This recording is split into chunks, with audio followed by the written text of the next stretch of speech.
안 물어봤지만 나 혼자 질문하고 나 혼자 답하는 자문자답 Q&A를 진행해보려 합니다. 이 영상이 밴쿠버 어학연수를 오실 분들한테 조금이라도 도움이 됐으면 하는 바람에 알았다면 좋았을 것들을 많이 제가 담아봤습니다. 시작해볼게요. 일단 첫 번째, 어학연수를 오게 된 계기입니다. 저는 일단 학교를 끝낸 상태고요. 아직 졸업만 유예를 해둔 상태입니다. 그리고 요즘 친구들이 해외에 대한 경험이 되게 많더라고요. 그리고 또 영어 회화가 많이 중요해졌다고 생각을 해서 저도 취직을 하기 전에 어학연수 다녀와 봐서 해외 경험도 쌓고 또 언어도 조금 더 늘릴 수 있는 기회가 됐으면 좋겠다 하는 마음에 오게 되었습니다. 연수를 어떻게 왔냐? 저는 EDM 유학원을 통해서 온 상태입니다. 제가 여기 오기 전에 밴쿠버로 1년 어학연수 온 친구가 있었어서 그 친구한테 소개를 받아 밴쿠버 6개월 어학연수를 오게 된 상황입니다. 그래서 많이들 헷갈려 하실 유학원이랑 어학원의 차이가 뭔가요? 유학원은 말 그대로 유학을 보내주는, 유학 보내는데 도움을 주는 대행사 에이전시라고 생각하시면 됩니다. 어학원이란 말 그대로 현지에서 다닐 언어학원을 뜻해요. 어학원도 여러 개 종류가 있는데 대형부터 소형 어학원까지 다양하게 있습니다. 저는 그 중에서도 대형 어학원인 ILSC를 선택을 했고요. 대형 어학원일수록 다양한 국적의 학생 만날 수 있는 가능성이 있고 학생 수도 많습니다. 그리고 다양한 액티비티도 준비가 되어 있고 그 액티비티가 취소되지 않을 가능성이 높아요. 참여율이 사람이 많으니까. 근데 이제 소형으로 갈수록 반대겠죠? 대신 소형의 장점은 선생님들의 케어가 좀 된다는 점이에요. 학생들이 소수기 때문에 선생님별로 좀 이렇게 케어가 잘 된다.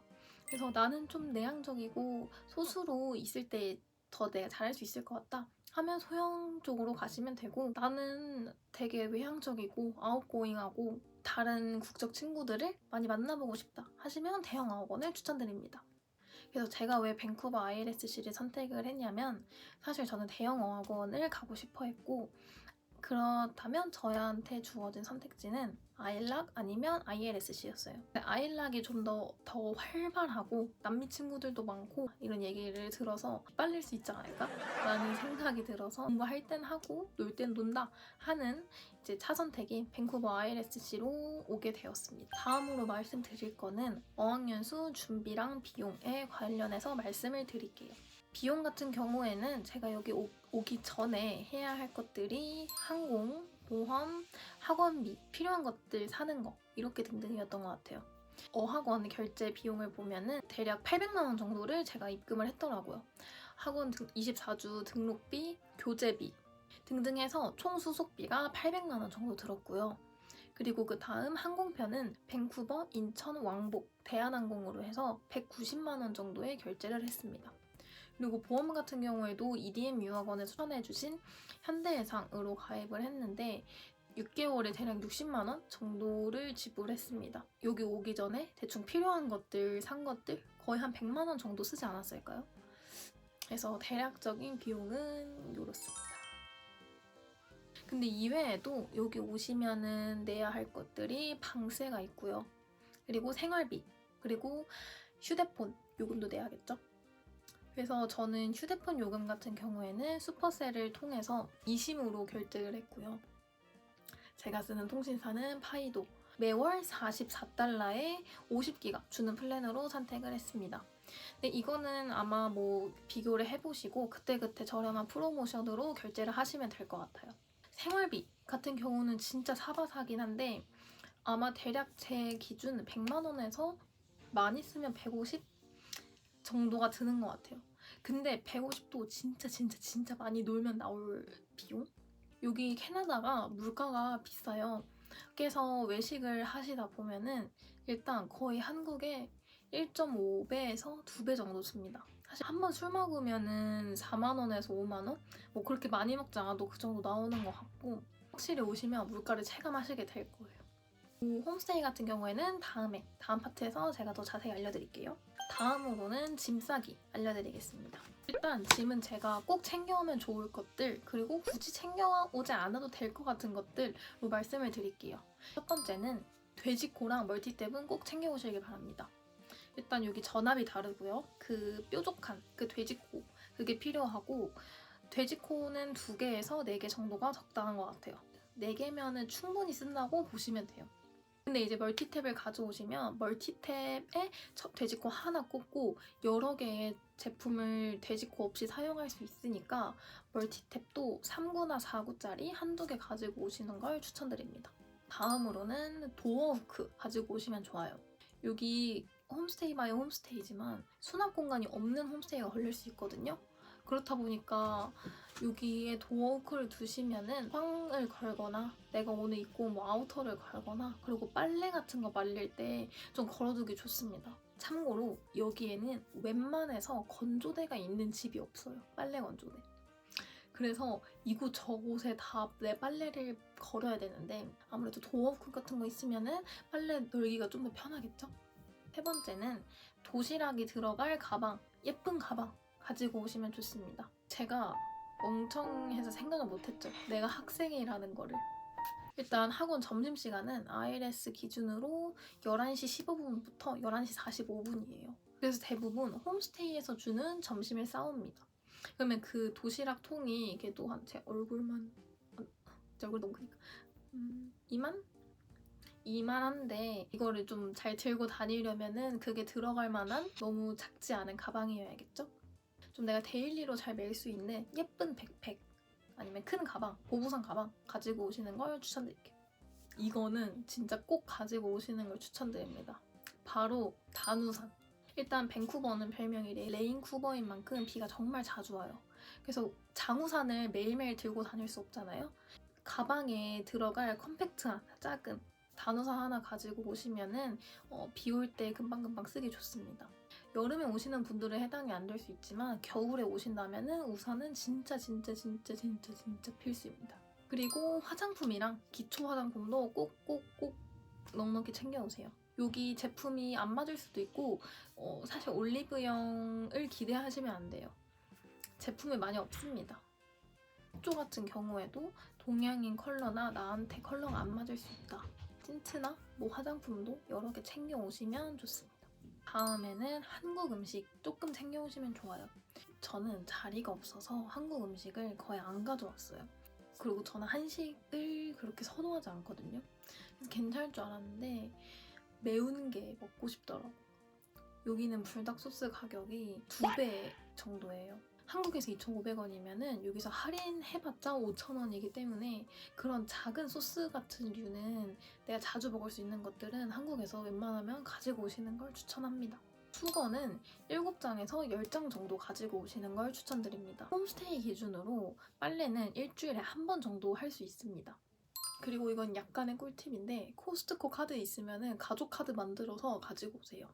만약에 홈스테이를 나와서 룸렌트에 살게 된다면 밥을 해 드셔야 되거든요. 근데 코스트코가 그래도 대용량으로 사기에는 되게 싸요. 근데 여기서 코스트코 카드를 만들려면 비쌉니다. 한국보다 2, 3만 원 정도 더 비쌌던 것 같아요. 그래서 가족 구성원 중에서 누군가 코스트코 카드가 있다면은 그 가족 카드 만들 수 있거든요. 그거 만들어서 가지고 오시면 유용합니다. 마지막으로 안 쓰는 부직포 가방이나 에코백이 있으면 하나 가지고 오세요. 빨래 바구니가 있을 수도 있지만 없다면은 빨래 바구니로 쓸 수 있거나 아니면 수건 바구니 이런 걸로 쓸 수 있어요. 생각보다 화장실이 공용이기 때문에 내 수건을 넣을 자리가 없을 가능성이 큽니다. 그래서 그런 거 약간 보관할 수 있는 가방이 있다면 좋겠죠? 다음으로 굳이 안 가져와도 되는 제품들. 일단 첫 번째, 전압 안 맞는 거 가지고 오지 마세요. 어차피 가지고 와도 망가지거나 아니면 제대로 쓸 수가 없어요. 드라이기 같은 경우에는 여기서 싸게 사면은 3만 원 정도에 살 수 있으니까 드라이기는 꼭 여기서 구매하시는 걸 추천을 합니다. 캐나다 같은 경우에는 비타민이 굉장히 싸거든요. 그래서 만약 너무 자리가 없다고 하시면 뭐 비타민 같은 거는 여기 월마트 와서 구매하시는 게 훨씬 저렴할 수 있어요. 마지막으로는 스웨이드 재질 어그는 비추천합니다. 캐나다로 밴쿠버 혹은 토론토로 오신다 하면은 밴쿠버는 비가 많이 오고 토론토는 눈이 많이 옵니다. 둘 다 어그가 취약한 환경이에요. 내가 만약에 방수가 되지 않는 재질의 어그라면 이번 철만 내가 신고 버리겠다 하시는 분들은 가져오셔도 되는데 좀 오래 신고 싶으신 분들은 굳이 발 따뜻하게 하려고 어그를 가져오는 걸 전 추천하지 않습니다. 어학연수를 오기 전에 영어 공부가 꼭 필요할까요? 라고 생각이 또 드실 수도 있을 것 같아요. 저도 그렇게 생각을 했거든요. 어차피 가서 늘 건데 굳이 공부를 해야 하나? 하고 저는 영어 공부를 안 하고 온 케이스인데 사실 조금 후회를 하고 있습니다. 일단 생각보다 내가 아무리 토익을 열심히 공부해도 그거는 리스닝이랑 리딩일 뿐 스피킹에 도움이 많이 안 될 수 있어요. 생각보다 내가 문장을 만드는 게 되게 어렵거든요. 즉각 내가 영작을 해야 하기 때문에. 그래서 오시기 전에 토익보다는 토익 스피킹이나 오픽을 준비를 하시던가 아니면은 뭐 요즘에는 어플도 많이 나와 있으니까 회화 어플을 통해서 좀 공부를 하시고 오신다면 처음부터 너무 주눅 들지 않고 좀 자신감이 더 붙어서 영어를 할 수 있지 않을까라는 생각이 듭니다. 다음으로는 홈스테이 말씀을 드릴게요. 홈스테이 배정 같은 경우에 저는 EDM 유학원을 통해서 간단한 설문조사를 처음에 했어요. 내가 뭐 알러지가 있는지, 강아지, 고양이가 있어도 되는지, 아이들이 있어도 되는지 등등 이렇게 설문조사를 하는데 답변에 따라서 홈스테이가 랜덤으로 배정되게 됩니다. 근데 제 기준 거리와 그 시설이 약간 반비례한 것 같아요. 거리가 멀다 하면은 학원까지 가는데 멀 수는 있지만 또 대신 집이 좋다던가 뭐 아줌마 아저씨가 엄청 친절하시다던가 아니면 화장실을 공유할 수 있는 인원이 적다던가 이런 식의 장점이 있고요.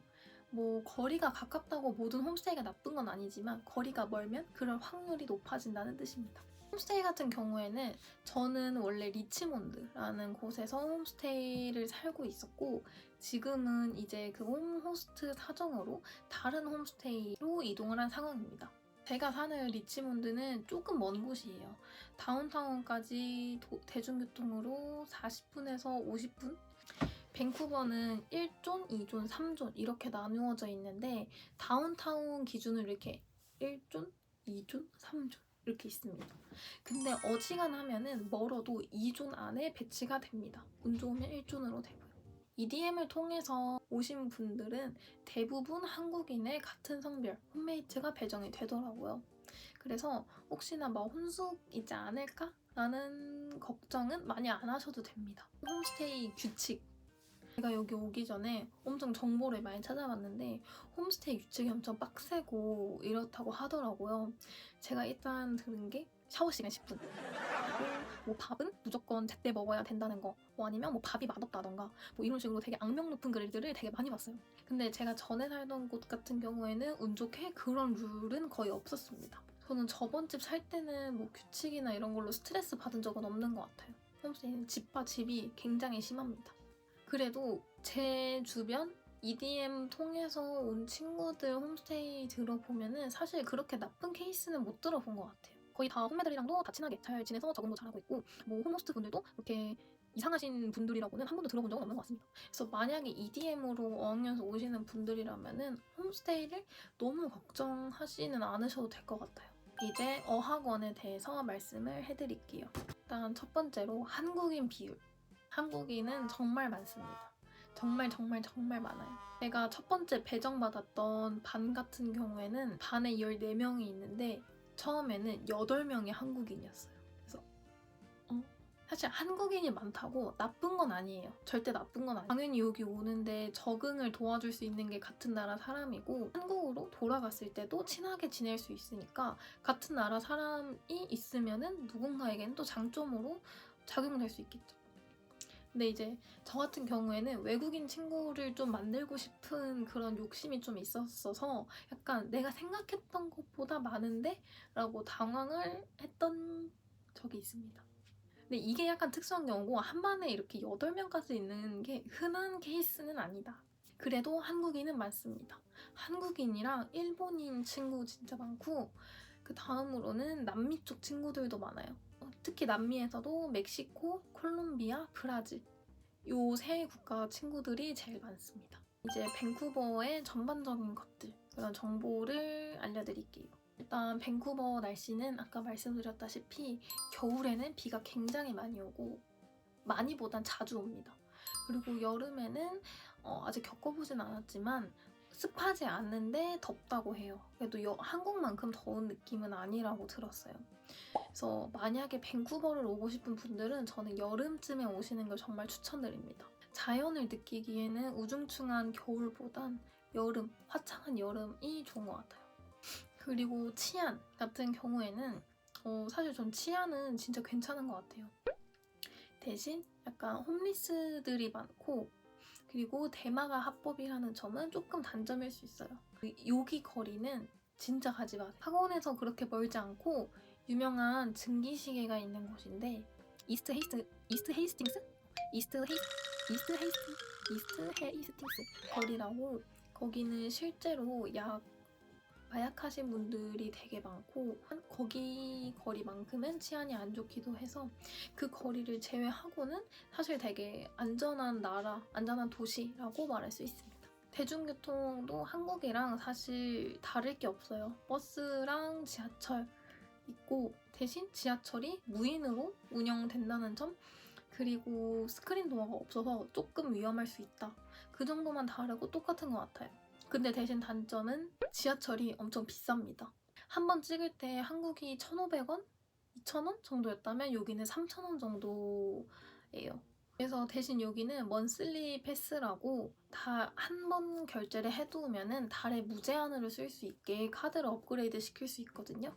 그래서 자기의 집이 어디냐에 따라서 존에 맞춰서 먼슬리 패스를 구매하시면 됩니다. 마지막으로 이거는 제가 조금 드리고 싶은 꿀팁.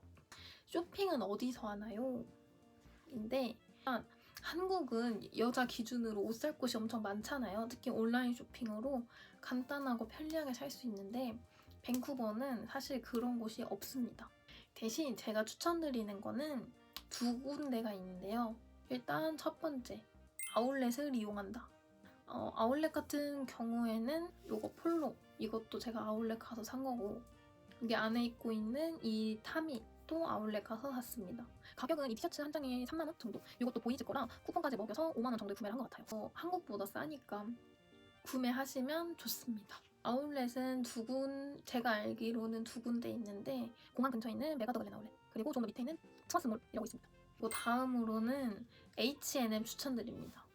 여기서는 H&M 옷이 제일 한국 스타일 느낌도 들고 운동복도 싸고 가격도 괜찮습니다. 만약 옷을 사신다면은 H&M 먼저 가보시는 걸 추천드릴게요. 가장 무난한 쇼핑몰이라고 전 생각을 합니다. 아니면 이제 여러 개 브랜드도 있는데 다운타운에 있는 퍼시픽몰을 가보시던가 아니면 그 근처에 이제 그냥 옷가게들 많거든요. 이렇게 지나다니면서 한번 쇼핑해보시면 좋을 것 같아요. 영상 봐주셔서 감사합니다.